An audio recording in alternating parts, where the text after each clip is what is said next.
Hello everyone, my name is Ann Cleveland and I'm a paralegal at Lyles Parker. Welcome to today's webinar hosted by the Texas Association for Home Care and Hospice. Today's webinar is entitled Stark Law and AKS Safe Harbors and How They Affect Home Care Agencies.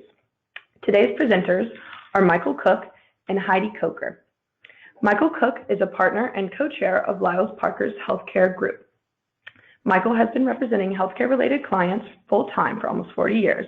And before that, at the start of his career, he represented the federal regulators of the Medicare and Medicaid programs as an attorney for the United States Department of Health and Human Services.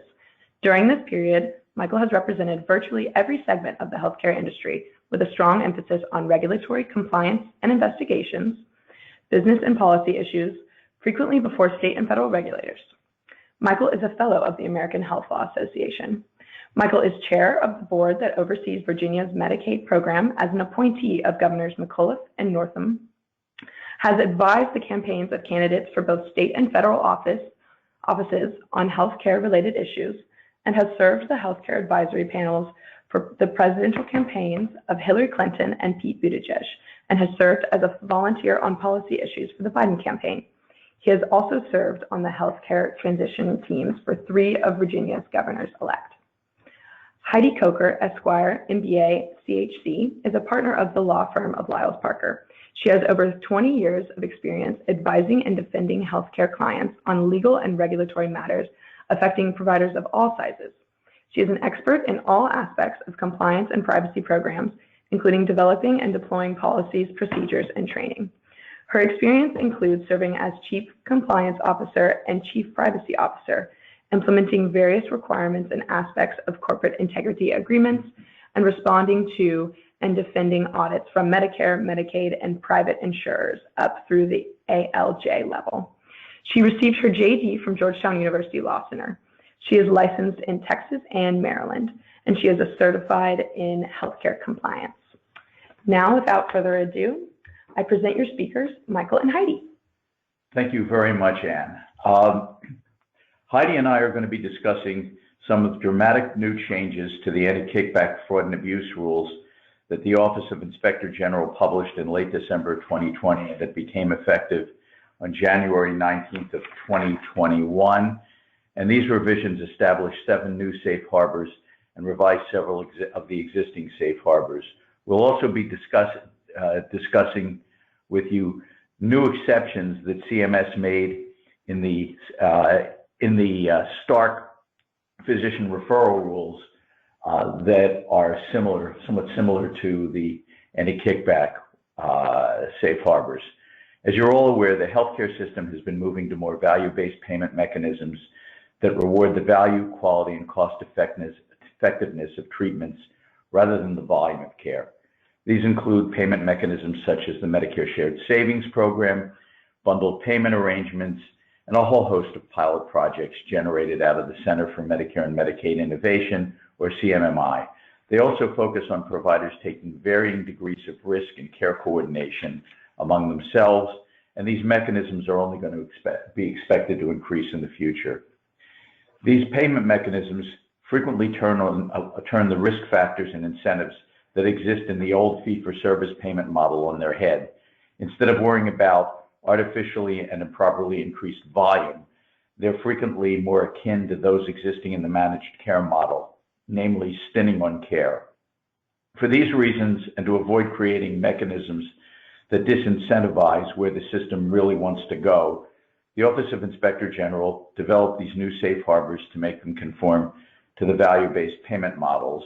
And at the same time, CMS published a companion regulation revising Stark regulations that, while not identical in all respects to the changes in the anti-kickback rules, also create new exceptions to Stark to conform these value-based models of care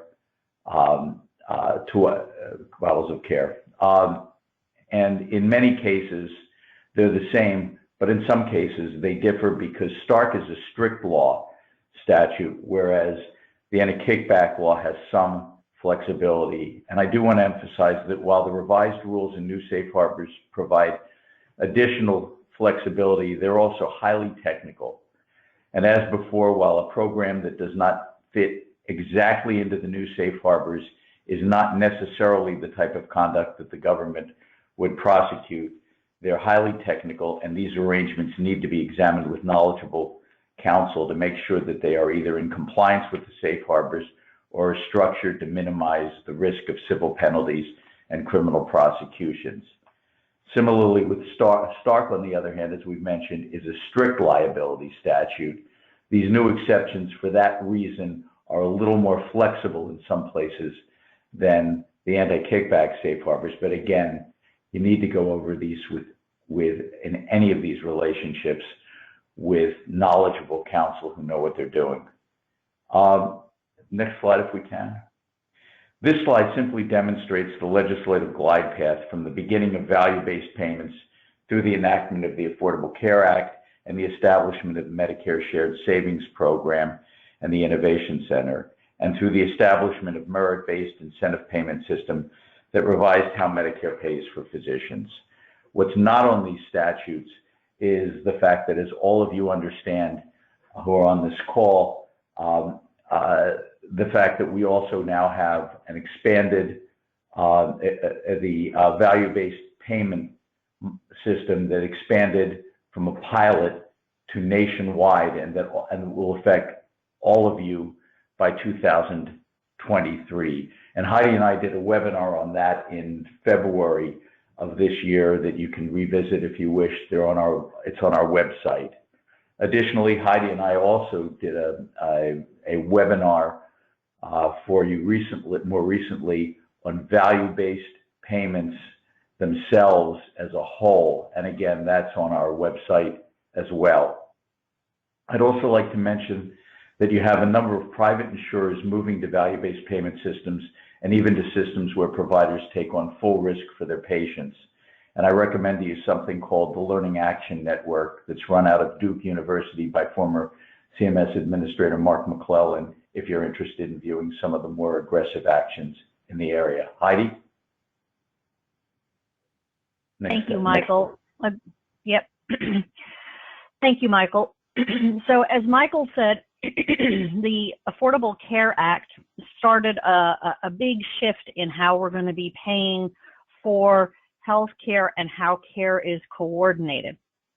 And as Michael said, the ACA introduced the Medicare Shared Savings Program and the CMS Innovation Center. And both of these, the center and the Shared Savings Program, really was the start of some pretty impressive shifts and initially demonstration projects, and now made permanent changes in how the federal government is paying for care. And of course, once the federal government starts something like that, it kind of ends up trickling down through the rest of the healthcare payment system. So in conjunction with that, in 2018, HHS started what it was calling the Regulatory Sprint to Coordinated Care. So if you see words like regulatory sprint or that phrase, you'll know this is what it's referring to. And the objective of the Regulatory Sprint to Coordinated Care was to remove regulatory barriers to care coordination and, more importantly, value-based care. And so they really looked at 4 federal laws and sets of regulations. So the first is, of course, the anti-kickback statute and the Stark law, which we're talking about today. And then they also took a look at HIPAA, and they also addressed some issues under the substance abuse rules, substance abuse and opioid treatment rules under 42 CFR Part 2. So this led to a number of additional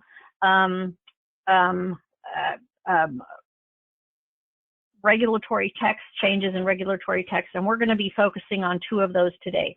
They were both published in December 2nd of 2020, and the one that is for the Stark regulations was titled the Medicare Program Modernizing and Clarifying the Physician Self-Referral Regulations, and you have the citation there. And then on the OIG side, in the anti-kickback side, it was Medicare and state healthcare programs, fraud and abuse, revisions to the safe harbors, and civil monetary penalty rules.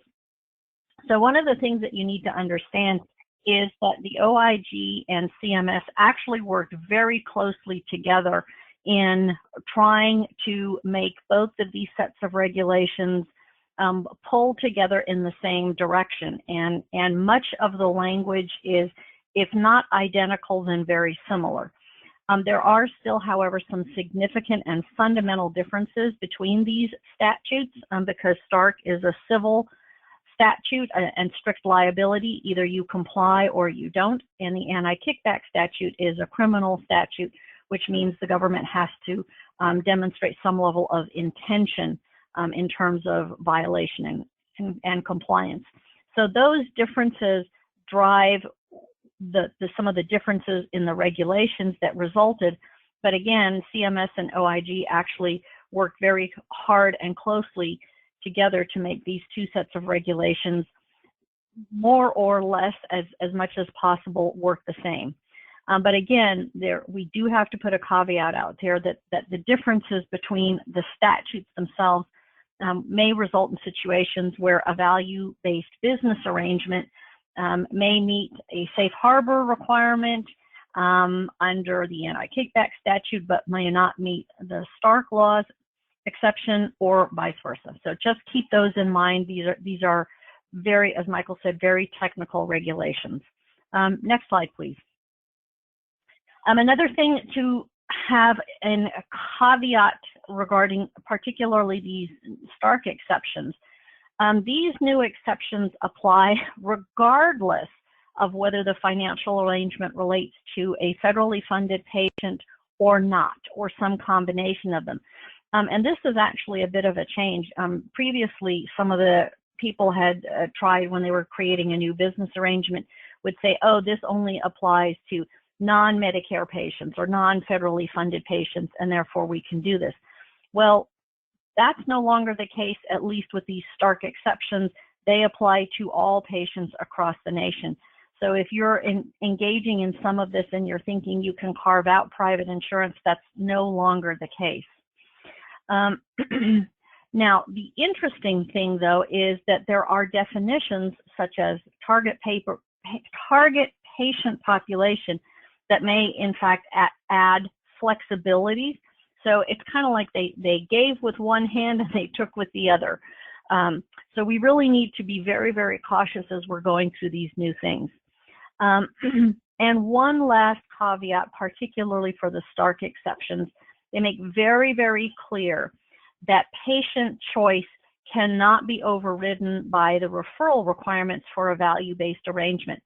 So as you will see, as we go through some of these discussions, the value-based arrangements can actually have a situation where patients are deliberately referred, or the physician deliberately refers the patient to our particular provider as part of a value-based arrangement, which would have been illegal previously, except for these new exceptions.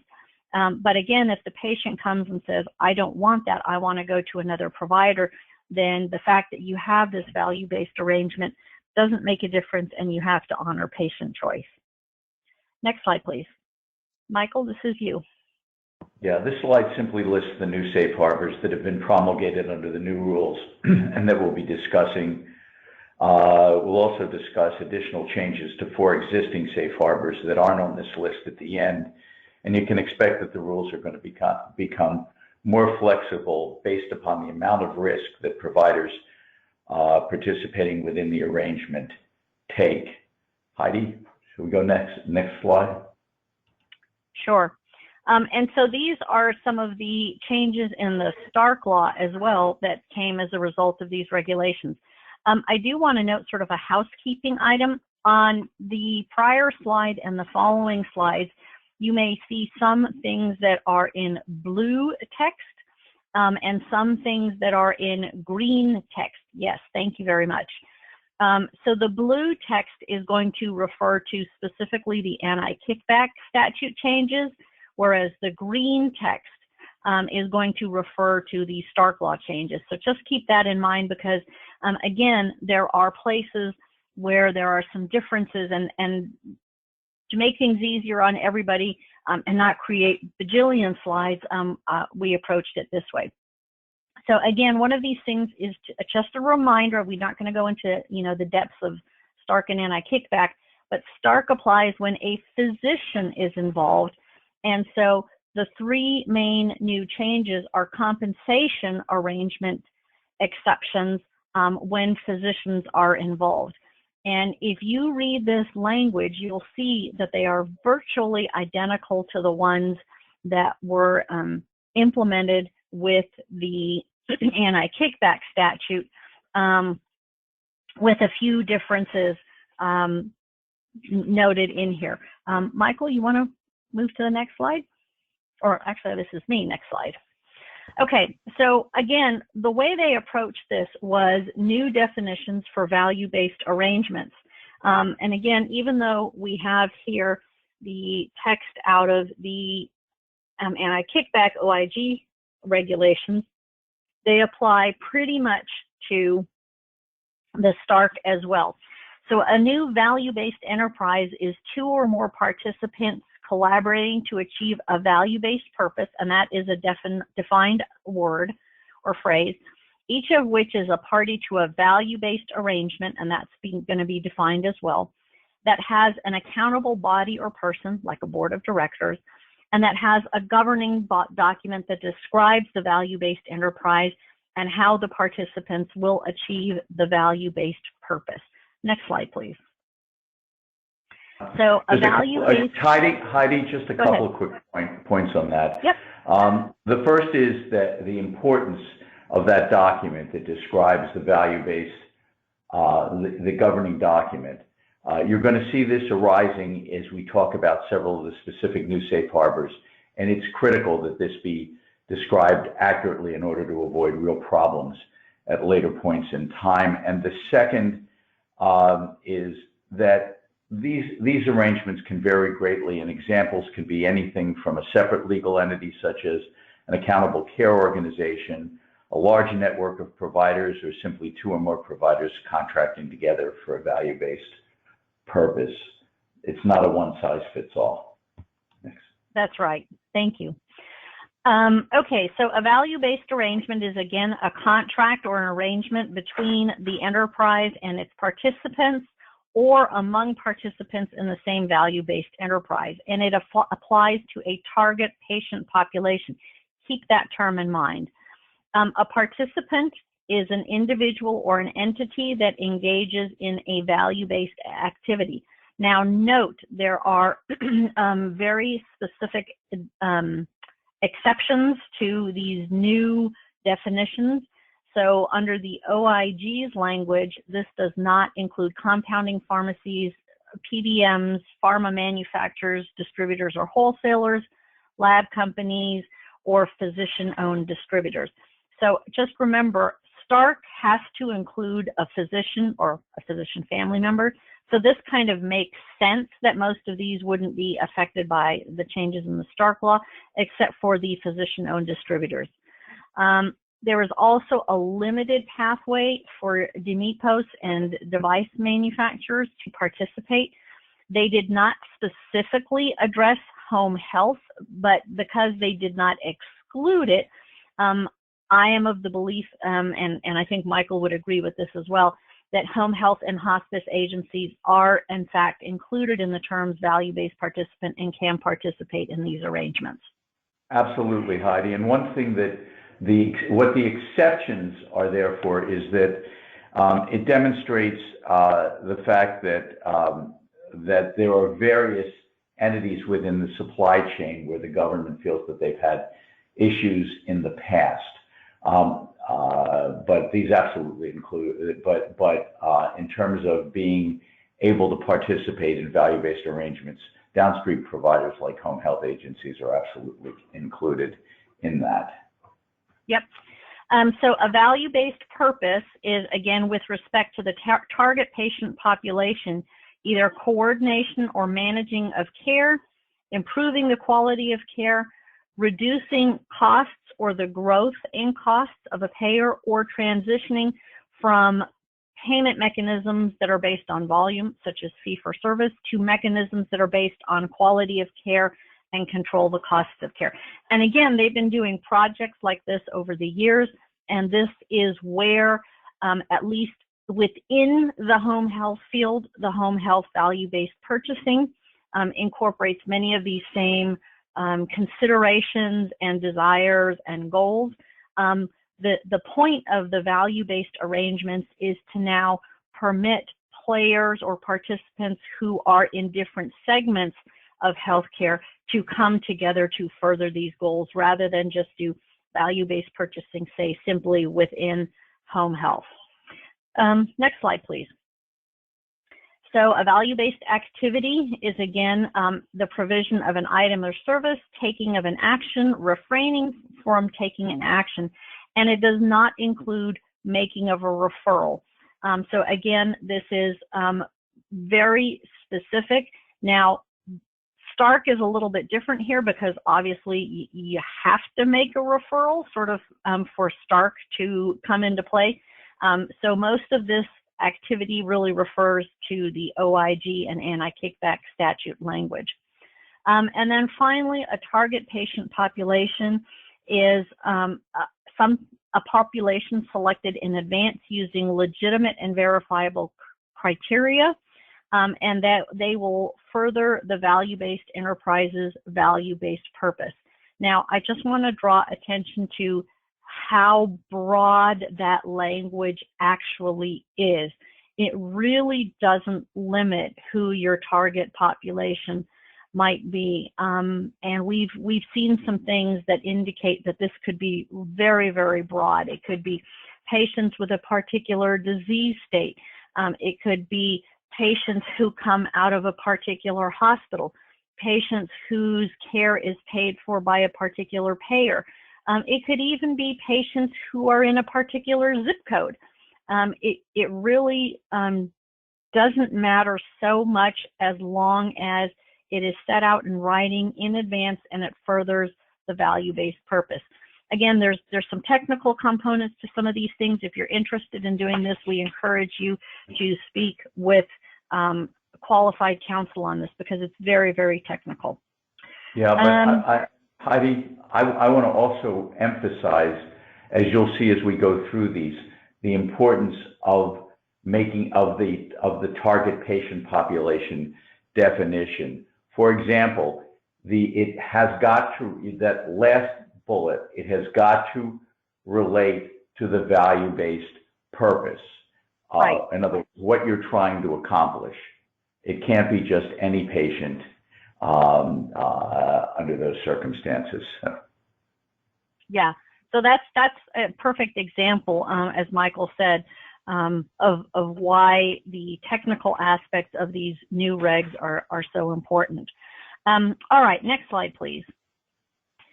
This slide kind of just sort of summarizes the analysis process and how you're going to get to there, and kind of puts together in a visual format sort of how this is working. So the value-based enterprise is going to have 2 or more participants of these various kinds collaborating to achieve a value-based purpose by participating in a value-based arrangement. And they're going to do that by engaging in certain value-based activities with a target patient population. So hopefully that can help you kind of visually summarize where we're going with all of this. Next slide, please. This slide's a chart prepared by the Office of Inspector General that lists the various types of entities under which the new safe harbors would be eligible. I would caution you only on one thing. As you can see in the caveat at the bottom, there's a disclaimer on the chart. You still have to work through each one of these regulations to make sure that it fits. But this is a fairly neat way to get at least a broad picture of it. Can we go to the next slide, if we can? Yeah, this is okay, we're going to start talking now about each of the safe harbors. And one thing I would mention to you, what you'll see in here is that the requirements are more rigorous where there's less risk taken, and as you go up the risk scale, the requirements become less rigorous, and there's a reason for that, namely that the acceptance of risk provides a certain level of protection in the government's minds. The first of the three value-based safe harbors, the first three of these are the new value-based safe harbors, and the first one that we're going to discuss is the new safe harbor on care coordination arrangements to improve quality, health outcomes, and efficiency. And this safe harbor protects arrangements that meet conditions where the participants do not meet the requirements for the other two value-based arrangements. Namely, they don't require, this one doesn't require the participants to take any particular level of risk. As the slide states, the remuneration, it covers basically where the remuneration exchanged is in kind, is used predominantly to engage in value-based activities that are directly connected to the coordination and management of the target patient population, and does not result in more than incidental benefits to persons outside of the target population. Again, the importance of that definition. Is not exchanged or used more than incidentally for the recipient's billing or financial management services, or is not exchanged or used for the purposes of marketing items or services furnished by the value-based entity or the value-based entity participant to patients, or for patient recruitment activities. So you can read through the slide, but I want to mention just a couple of things here. It's in-kind remuneration, not cash.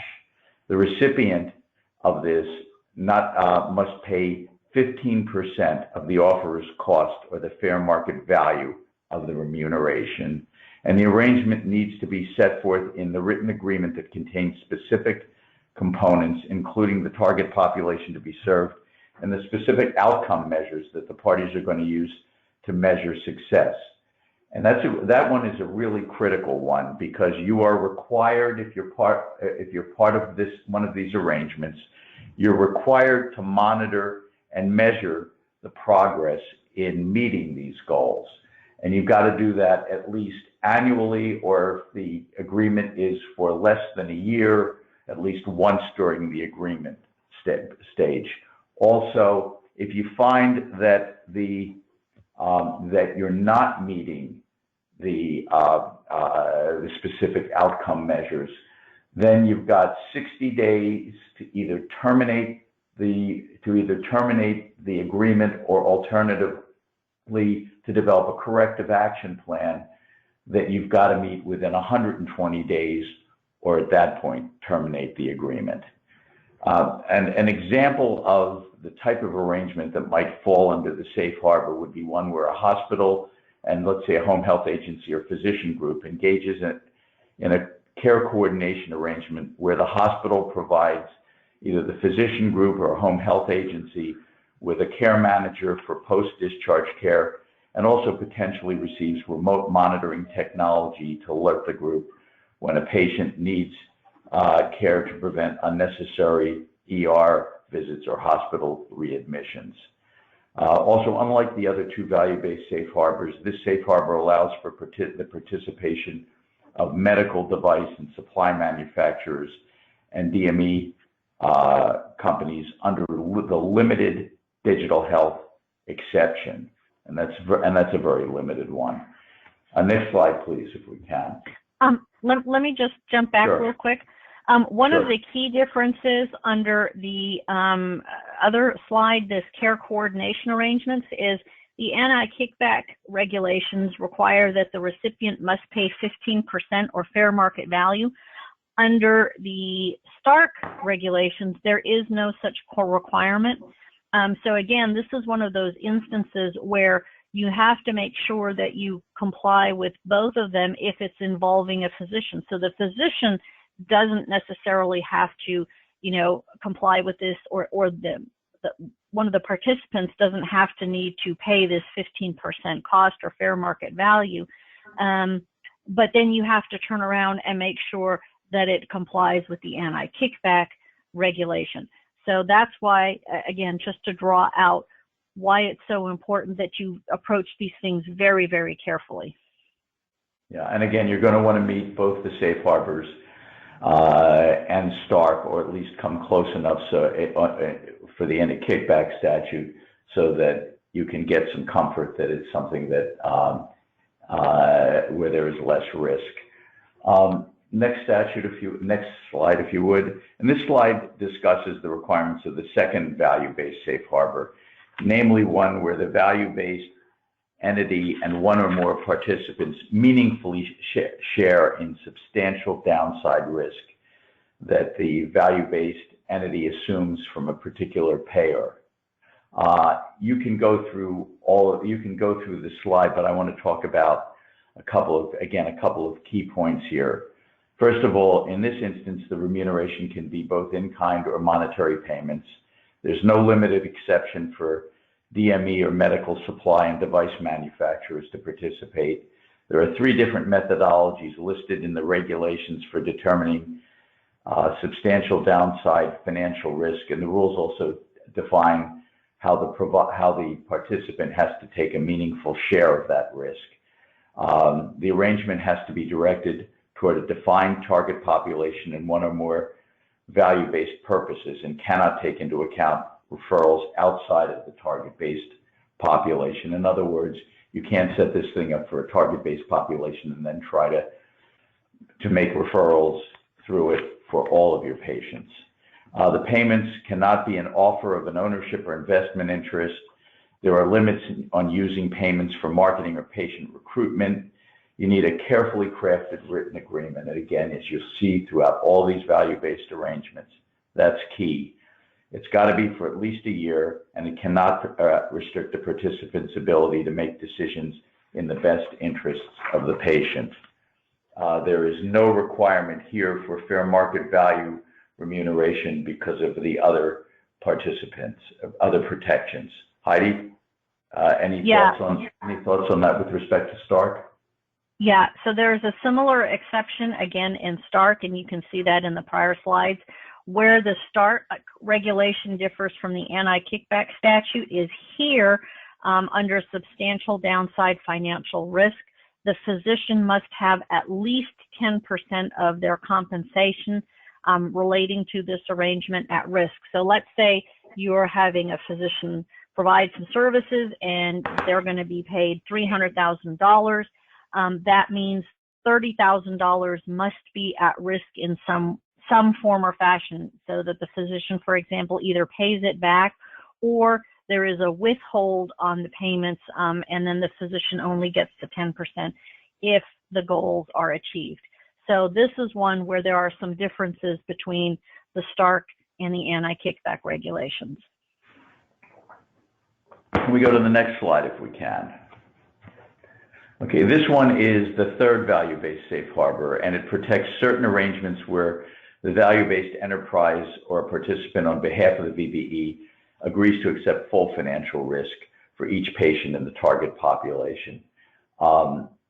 The key points here are that, like the safe harbor where the value-based enterprise accepts substantial risk, the payments can be either in-kind or monetary. There's no limited exception for DME or medical supply or device manufacturers to participate. You need a specific written contract setting out the terms, and it's got to be for at least a year. Like all the value-based safe harbors, any shared remuneration has to be directly related to the value-based purpose. The value-based enterprise cannot induce the reduction or limitation of medically necessary services. And this is similar to what you see in managed care arrangements when you're applying safe harbor, looking at fraud and abuse there. The remuneration cannot take into account the volume or value or condition remuneration on referral of patients outside of the target population that's covered in the arrangement. And the key to these safe harbors is, again, the more risk that the value-based enterprise or its participants take, the greater flexibility in the arrangement and meeting the safe harbor, because the acceptance of risk provides a level of protection against overutilization, and instead the focus shifts, at least in part, to ensuring that there's no stinting of care on the target population. One of the things you will note in this is that it's probably going to have a limited number of takers although, as I mentioned earlier, the Learning Action Network that we discussed before is pushing providers to move further and further down the risk corridor. And also, the CEO of Intermountain Health Systems, a large health system out in the West Coast, out in the West, excuse me, recently gave a presentation where he indicated that he thinks that that the only successful way to deliver healthcare in the future is in taking substantial or full risk by providers. So I think you're going to see pushing in that direction in the future. Next slide, if we can, Liz. And let me just add that Sure. Under the prior one, the anti-kickback and the OIG are virtually identical in terms of what they're requiring. There are some very minor differences that are sort of beyond the scope of this presentation, but this is one where they've actually really brought the language very, very closely together. Thanks, Heidi. Excellent point. And the next safe harbor is one that that is related to the value-based arrangement safe harbors. Namely, this one is for arrangements for patient engagement and support to improve health outcomes and efficiency. And it's one that we've all been looking for a long time. And basically, it's available for a patient engagement tool or support furnished by a value-based enterprise participant to a patient in the target population of a value-based arrangement where the VBE participant is a party. And the key points here are, it covers only in-kind remuneration with a value of $500 or less annually, and it has to have a direct connection to the coordination and management of the target population. And the tool or support must be furnished directly to the patient or caregiver and only on behalf of the patient. And the tool or support must be recommended by the patient's licensed healthcare professional and meet one of the 5 goals that I'm going to talk to you in a second about. But I'd mention one thing about the in-kind remuneration, and that is that there are also several advisory opinions that, under certain circumstances, allow gift cards that is separate and outside of this. But just to remember that point. Now, the tool has to be, as I mentioned, recommended by the patient's licensed healthcare professional to meet one of these 5 goals: adherence to a treatment regimen, adherence to a drug regimen, adherence to a follow-up care plan, prevention or management of a disease or condition, or patient safety. The support tool cannot be funded by a person or entity that is not a participant in the value-based enterprise. It cannot take into account the type of insurance that the patient has. And in this one, they want to avoid cherry picking of patients. It can't be used to market other reimbursable items or services or to recruit patients. And an example of this would be certain digital technology to monitor the patient if all the other requirements are met at various times. Heidi, any other comments?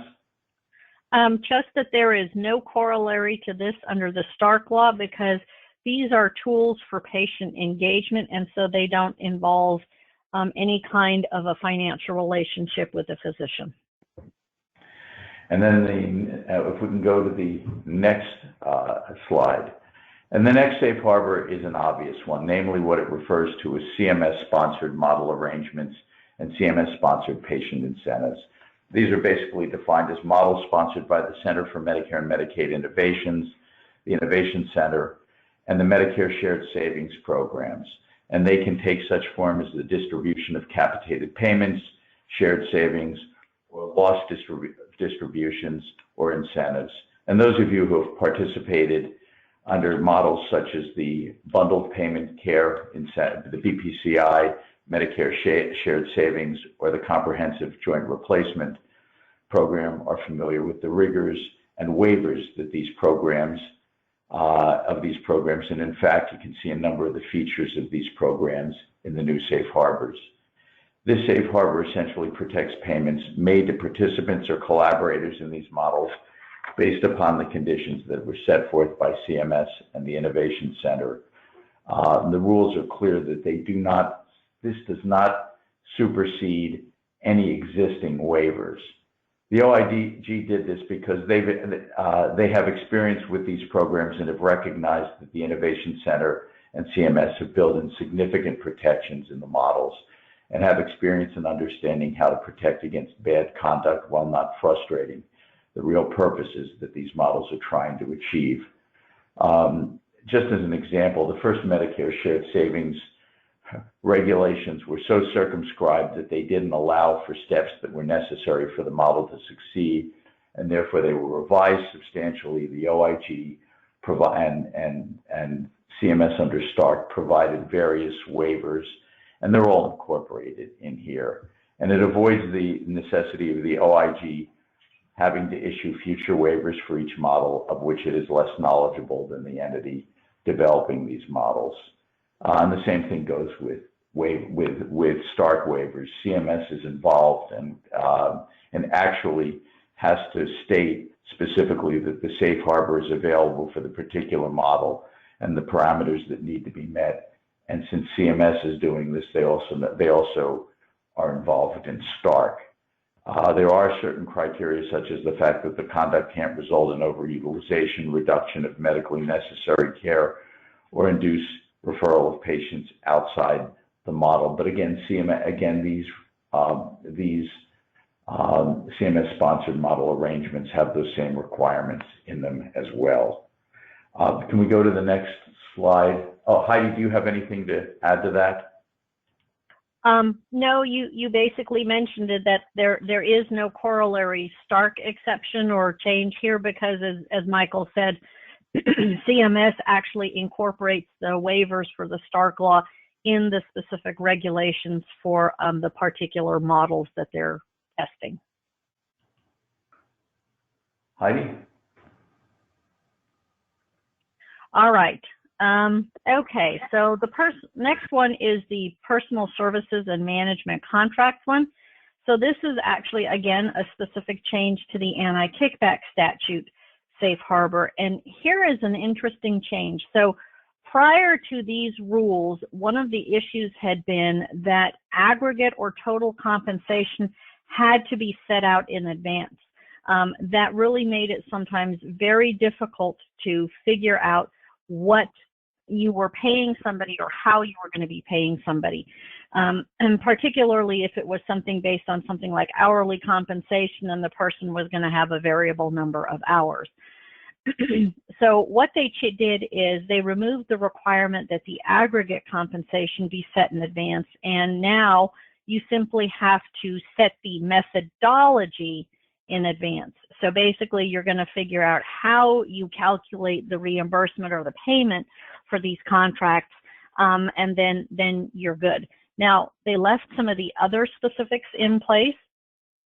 So, you know, obviously you have to have an agreement in writing that covers all of the services that are being provided, and the agreement has to be not less than a year. They did keep the requirement that the compensation must be fair market value in an arm's length transaction and not determined in a manner that takes into account the value or volume of any referrals for federally funded healthcare patients. And finally, you know, as previously, the services don't involve the counseling or promotion of a business arrangement that violates state or federal laws. In other words, you can't, you know, urge people to do something that's going to result in a violation, you know, result in a violation of the anti-kickback statute. And the services that you're putting under this contract don't exceed what is reasonably necessary to accomplish commercially reasonable business purposes. And these are essentially the things that are still in play that you should be doing anyway. They kind of make a lot of sense. So really the big change is the methodology, but in and of itself, that's a pretty big change as well. Next slide, please. Unless, Michael, you have something to say. Nope. Nope. Okay. Next slide, please. Oh, there we are already. Okay. So again, under the final rule, this safe harbor was expanded to include outcomes-based payment arrangements, which actually really leads directly back to these value-based payment arrangements, right? Because that's the entire point of value-based, right? You get paid for improved care, improved quality of care, and reduced costs. So it makes sense to change this safe harbor and expand it a little bit to include these new kinds of payment arrangements. So again, these activities can cover measures that are selected or are based on clinical evidence or credible medical support. They have benchmarks to quantify improvements in or maintenance of the quality of the care. You're looking perhaps at a material reduction in the costs of care or costs in the growth rate of the care, while maintaining the quality or improving the quality of care for patients, or any of the above, a combination of that. And again, as with the other historic requirements, you can't offer compensation that takes into account the volume or value of referrals. And again, the methodology, as with the change on the prior slide, has to be set in advance, must be commercially reasonable, fair market value, and not take into account the volume or value of business. Pretty much the same thing has to be in writing for a year. None of those things have changed. The only difference is that these outcome measures, and Michael mentioned this under the other safe harbor, the outcome measures have to be regularly monitored and assessed. And if you're not meeting the goals of the outcome measures, then you need to terminate the contract. Yeah, and that one you're going to also want to hand over to you, that list one, you're going to want to hand over to your, and involve your compliance department when you're doing that. Heidi, as a former compliance officer for an in-house, for a publicly traded device company, would stamp on that 100 times. So. Oh next. My goodness. Measurement measurement and assessment is huge. So absolutely. Next slide. Okay, so there's also a new safe harbor, and this one has both Stark and anti-kickback changes. So for electronic health records, items and services. So this safe harbor was originally set to, or as it was written, was going to sunset and go away. One of the things that they did is they made it permanent. And they also clarified that the cybersecurity software and services do fit within this safe harbor as long as the cybersecurity software and services are used predominantly to protect health records. So there you go. There are some specifics in here. Really don't want to go into a whole lot of detail on these because they're pretty dense. But just recognize that this has now been made permanent and it's available under both Stark and anti-kickback. Next slide. So as mentioned, there's also changes to the cybersecurity. Well, actually, it's a new safe harbor for cybersecurity technology and services. We talked about a little bit about the EHR, but here is, this is intended to cover donations of cyber technology and services beyond just the EHR. So again, some potential tools out there that can be used to improve the cybersecurity of people's records. And again, this is with an eye to HIPAA. You know, as we're moving to some of these value-based care arrangements, there's even more data being gathered on people, right? We talked about outcomes measures and so on. And you want to make sure that the documentation and the data relating to a particular patient or patient population that's going to demonstrate your compliance with the various terms of the value-based arrangements, you want to make sure that stays safe and secure. So they put in this new safe harbor to permit donations of cybersecurity technology and services in order to help protect that. Yeah, and Heidi, can I add just a couple things real quick on this? The first is that this is one where you could meet, you may meet both of the cybersecurity and medical record safe harbor, or you may meet only one of them. For example, you see that you don't have the 15% requirement in this particular one. Also, here you can actually use hardware. You can actually donate hardware, but for example, a virtual desktop that includes features that go beyond cybersecurity, such as word processing, would have more difficulty in being protected. It's not fully clear, but those are the types of things that you'd look at. So you have to look at both safe harbors. You could fit one, not the other, or both when you're dealing with this. Yep, next slide. So this was a modification to an existing safe harbor. This is only under the anti-kickback statute because, again, there's no physician compensation involved here. But there had been a safe harbor for local and rural transportation with some particular requirements. One of the problems was that transportation for rural areas was limited to 50 miles. Well, I don't know about you all, but I've been in some rural areas, and believe me, somebody who's within 50 miles is like your next door neighbor. So what they did is they expanded the rural area mileage distance limit from 50 to 75 miles. And they also slightly expanded or clarified that the local area is within 25 miles. Much of the rest of this remains the same. Again, there's some very specific requirements in here. We're not going to go into them in detail, but you can read them at your leisure. Yeah, and there's one that, and there's one that, for good reason, Heidi probably didn't want to mention, but I will for the hell of it.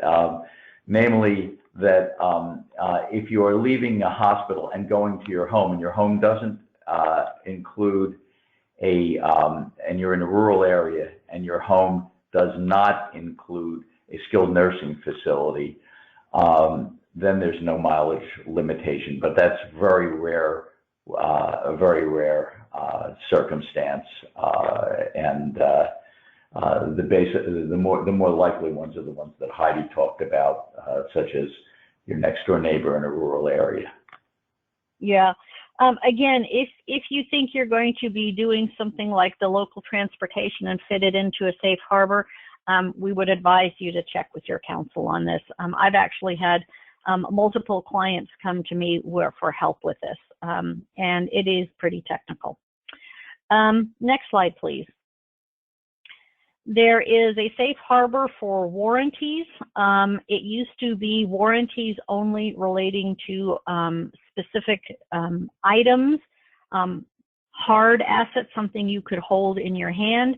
The revision to the safe harbor now covers services, but you have to be clear that these are not warranties that cover only they don't protect warranties that warrant only services. That makes a little bit sort of a circular definition, but there is now a definition of a warranty, and you have to look at this. And so this covers items plus services.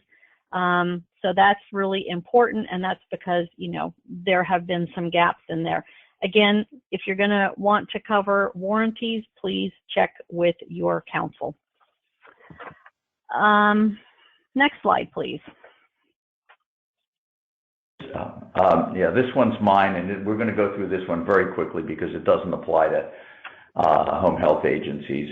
Basically, this safe harbor, the ACO Beneficiary Incentive Program, simply incorporates and protects incentive payments made to a beneficiary under the Medicare Shared Savings Program if the incentive program is made in accordance with the statutes. It's statutory, and basically it involves payments for utilization to the beneficiary for utilization of primary care services and services furnished by rural health centers and federally qualified health centers. And it's basically a $20 payment to incentivize I think it's per year, to incentivize the use of those preventive services and gatekeeping for wellness care.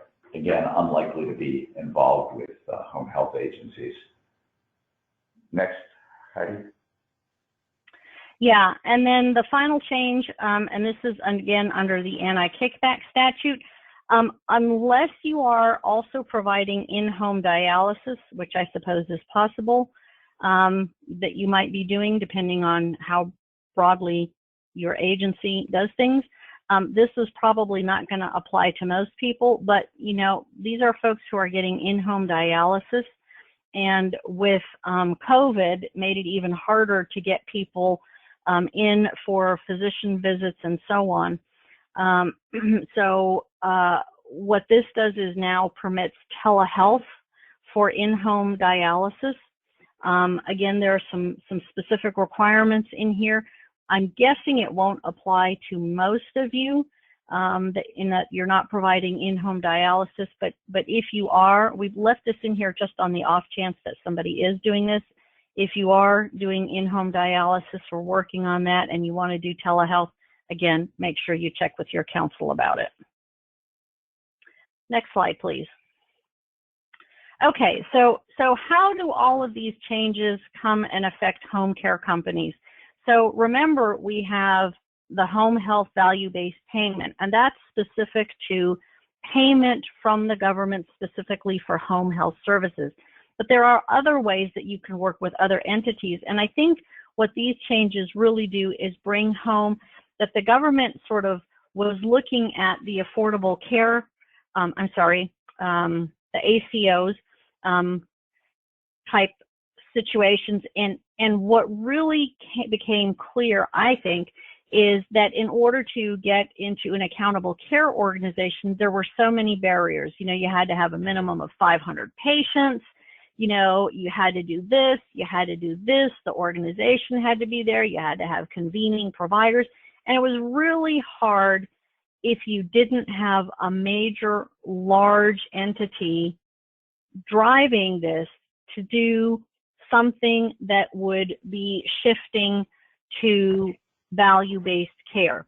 So I think these changes really allow flexibilities for smaller organizations who are not, let's say, a large hospital or an extremely large physician group. It adds flexibilities that you can work with other organizations and physicians to improve patient care and reduce costs. Yeah, and I think what this, go ahead. No, go ahead, Heidi. I'm sorry. I didn't. I was going to say, I think it's really going to open up the possibility for new and exciting opportunities to improve patient care. Again, I think the phrase target patient population, once people sit down and think about it and look at it, it really, I think, is going to add flexibilities. Now, as Michael had said earlier, you know, as you have less financial risks, the documentation and regulatory requirements go up and vice versa. But I think this is really going to open up some space for innovative care models out here. Another thing is that you really get to work with physicians a lot more. So even though physicians may be at financial risk, one of the key differentiators here is a physician is no longer required to contribute his or her own money to the arrangement. And that had been one of the issues prior, that the physician had to contribute something. So now the physician can participate and doesn't have to contribute money up front, but their compensation is at risk. So I think there are still some things to be thought through here, and I'm very much looking forward to sort of seeing what kinds of new arrangements are developed by companies, you know, home health agencies, perhaps with physicians or labs that don't involve necessarily hospitals. Michael, you had something, I know. Yeah. I think the thing to realize here, and many of you may well be involved in some of these activities, the government, and frankly, healthcare in general, is moving toward more population-based services. You've all heard that term. But the goal here is that we're developing new innovative programs out there. As I say, the Learning Action Network, some of the stuff coming out of the Innovation Center, some of the stuff that you're experiencing, for example, with your private insurers, moving towards greater risk taking. And within that risk assumption comes the concept that there are particular safeguards against the old overutilization. So the goal here is don't let